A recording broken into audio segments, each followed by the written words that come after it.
Dans le tennis, j'ai reçu 3 Porsche, moi. Hein. Tu te dis, mais c'est tout simplement surréaliste, quoi. Ah, c'est génial, regarde. Je me suis trompé de sport, là.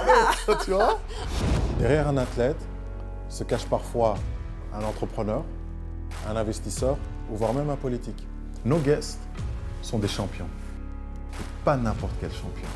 Ils sont médaillés et ce sont des pionniers dans le sport belge. Ça, c'est Money Time. Je dis toujours qu'il faut avoir une aussi belle vie après que ce qu'on a eu pendant la carrière sportive.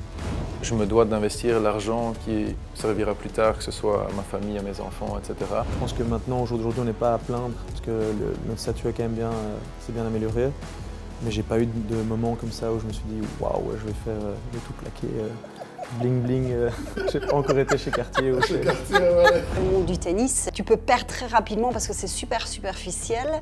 La réalité de la vie, parce que le jour où tu arrêtes, tu gagnes plus rien. Donc c'est important que tu saches exactement quoi vaut quoi.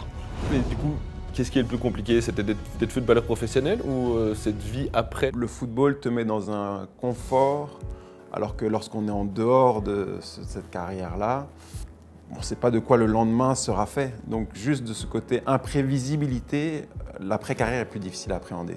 Forcément, parce que quand tu es entraîneur ou tu es joueur, que tu es en fin de contrat, où le téléphone ne sonne plus. Par exemple, aujourd'hui, mon téléphone, il sonne tout le temps. Et il y a 6 mois, il y a quelques mois, il sonnait un peu moins. Ashling? Exactement, mais tu peux m'appeler H. Je peux t'appeler H? Merci, direct. Non, ça fait maintenant bientôt 4 ans que je suis devenue échevine à Waterloo. Est-ce qu'on peut gratter un peu plus? Je peux vous donner un peu plus d'infos là-dessus. Donc Axel, je te lance la balle. C'est vrai que je suis sportif et gagner le respect de joueur, c'est plutôt facile par rapport à la carrière. Mais ici, moi, dans ma philosophie, c'était d'effacer un peu ce qui a été fait comme joueur et de gagner la crédibilité en étant cohérent et travailler énormément. Et toi, Thomas, comment est-ce que tu es tombé amoureux du football ou comment? Non, moi, le football, c'est une tradition familiale. Donc voilà, mon père a joué au football tous les dimanches. La sortie en famille, c'était on va voir papa.